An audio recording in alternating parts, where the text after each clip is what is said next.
Hello, today I'm going to talk about this here, the Benchmade 707 sequel. I have the 707 BK version, which is the black blade. So this is a knife that's been discontinued by Benchmade for a little while now.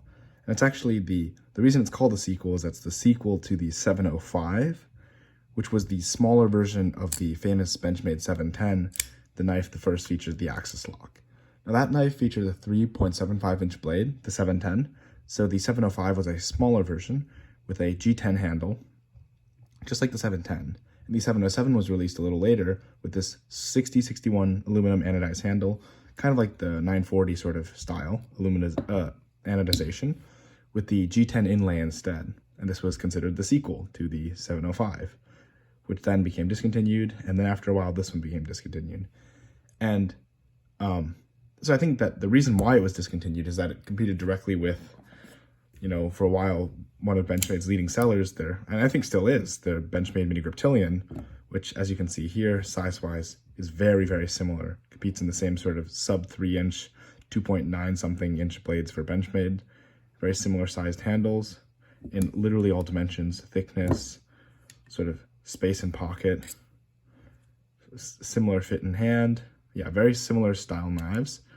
Obviously, the 707 features the aluminum handles, whereas the Griptilian features the plastic. And I think that that's part of why this one, 707, probably didn't do as well in the end, because of its higher price point. So because of the different handle materials and also slightly different construction, like small detail things, like for this one, the axis pivot is hollowed out like most Benchmade knives, but on this one it's filled in. So probably things like that is what resulted in this knife going for around, I think, 130 or 140 new, whereas the mini grip sold for more like $100, or you can definitely find them less when you got them used. So that sort of, I think, spelled the end for the 707, because for most people, it was not justifiable to spend the extra dollars to get a very similar, functionally similar knife. It's designed, as you can see here, by McHenry and Williams. I think it's a stepfather and stepson working together to design knives, just like the 710, the original Benchmade axis lock way back in the day.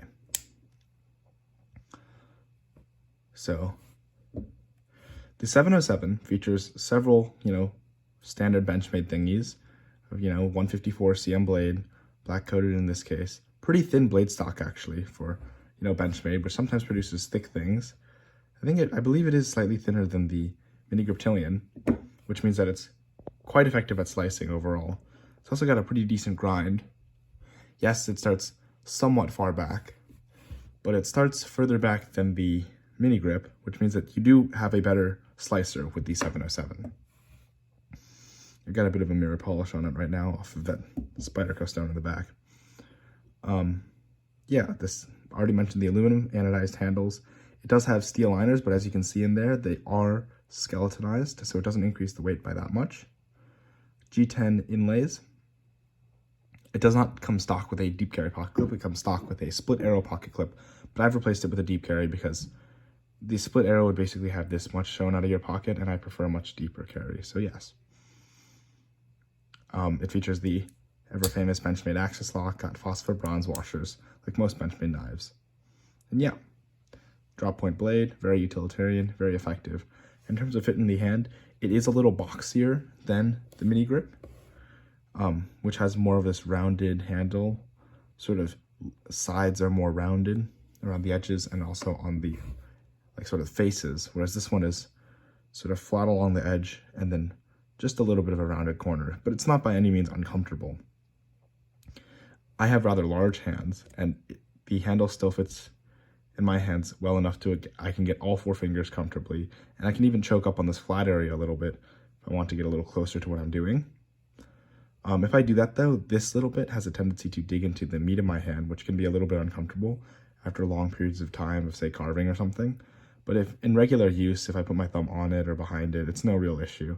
And there is some jimping along the liners, but not on the handle scales, which means that it has an elegant look while still maintaining a little bit of extra grip. I personally don't think it increases the grip by that much, but it is there.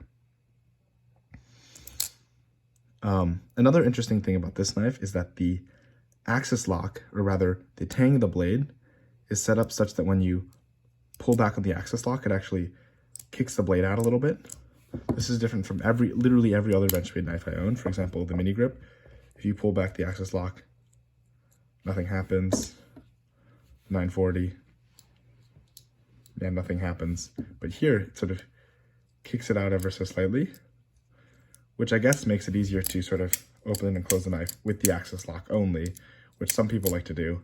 I usually don't. I prefer the thumb stud or thumb stud deployment or middle finger deployment or basically everything else. But yes, it does also feature that. And I think a couple other Benchmade knives also have this, but it's no longer a common thing. I don't think that they do it anymore.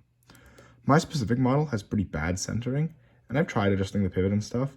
Bad to the point where, well, I also got it used, but bad to the point where the previous clip screws actually scraped along the edge of the blade. That's what that missing coating is from. It would be scraping against there. So when I came in possession of it, I made sure to, file down the edge. I'm pretty sure I used my Dremel to like shorten the screws on the pocket clip such that it would no longer rub. And Benchmade sort of has this problem of having screws that are too long sort of protrude into like the handle. For example, this is the bailout. You can see those two screws in the middle are a little long. And you can also see the pocket clip screws poking through there. I believe the 940 also has some slightly protruding screws. It's more difficult to see. The mini grip, they also protrude slightly, but yeah, there's no way you can see that on the camera. So yeah, it is something that people have criticized Benchmade for in the past, for not, decreasing the length of their screws by just a couple millimeters to prevent things like that. It also just provides a cleaner look when you look through the knife and don't see random screw heads or screw ends poking through. But I guess they just don't care. Yeah. So in terms of my opinions on the knife, I really enjoy it. Part of because it's sort of like it's my second Benchmade that I ever got. And it's also just the smaller size of it. The thing that I had prior was just my full-size Cryptilian, so this was nice in that it was something to complement that and something that was a little less obtuse to carry around all the time. I really enjoy the smaller size and the better slicing capability, and the blade really is, one thing that I really like about it is that it's very, very efficient blade to handle ratio, which is to say that when it's like, the handle is not like ridiculously long compared to the blade that's in it. And this blade is even shorter than what it would be stock, but it's like a very efficient knife to carry versus, I guess this is like not the best example, but the Buck 110, for example, like the blade and especially the cutting edge is like much shorter than the length of the handle, which makes it less sort of an efficient knife. Whereas this knife is actually quite efficient, both in terms of the handle being just wide enough in this direction to house the entirety of the blade. And also my blade is actually narrower than most 707s. So if you were to buy like a new one or one that was lighter used than mine, it would actually have a wider blade that sort of protrudes more this way. But either way, the handle covers it completely, and also the length of the blade.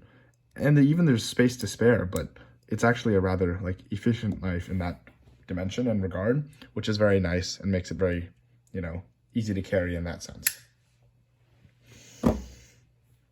I sort of like the fact that it is an aluminum handle that sort of can get beat up and scuffed up over time. I did mention that I got it used, which means that a lot of these scuffs weren't mine, but a lot of them are as well. And I sort of like the idea that my knife will sort of develop character over time as it wears and becomes my own. The G10 inlays, I forgot to mention this earlier. Like they're more decorative than anything else. It looks kind of like flattened Velcro, and they do not really provide any sort of grip. They're actually somewhat glossy, but I sort of like the look of it, and I think it looks cool. And I think that because the G10 wears much slower than the aluminum, even if I were to use this knife a lot more and it sort of developed a lot more wear, I think it would create this cool sort of pattern between like the sort of like scuffed up aluminum versus the unworn G10. It is kind of nice though that it exists underneath the clip, because it makes the clip very easy to pull in and out of the pocket, which is good. I enjoy that. I think that overall the design is really, really good, and I'm actually kind of sad that Benchmade discontinued it, because I really do like the design, and I think that, I don't know, I just think that aesthetically it looks very, very pleasing. I just kind of like the contours of the handle and such, and the way that, the knife is very efficient and it houses the blade quite well, and it's very, very small in terms of the footprint in your pocket. Oftentimes I carry the 940 these days, but it's like, this is such a smaller package and sort of pocket, and you really aren't losing out that much on blade length. Like, sort of cutting ability is, you know, if anything, like the 707 is a better slicer, but like the handle is just so compact. I think that once I read a forum post talking about this 707, where they were talking about how the blade length or the cutting edge is essentially the same as like a Spyderco Paramilitary 2, but the handle is so much smaller, and it's in a such smaller package, it makes it just that much easier to carry. And it's also kind of nice carrying like a discontinued knife, in that you know that like your knife is most likely, you know, not what everyone else is carrying. The 940 and the mini grip are obviously much more popular Benchmade options that are very popular today, versus, you know, something that's a little different but still has the butterfly on it. I think that 154 cm, yes, is no longer like, I think it's still a very good steel. I think that in the modern market of steels, it is not as good as it once was in terms of what it does versus the competition, but I think it's still very good overall. Yeah.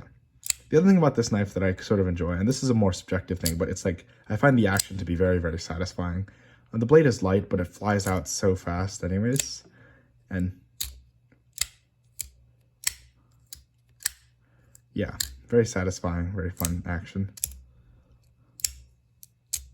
So yeah, I enjoyed in that dimension too. That's basically all I have to say about the 707. Not too much negative. It's still one of my favorite knives, and probably will be for a very long time. I just think that it has so much value, and it presents, like, fills a unique niche in my sort of collection overall. And yeah, I just think it's a great looking knife with great design, great features, and I'll keep it around for a very long time. Thanks for watching. If you have any questions, feel free to comment below. Bye-bye.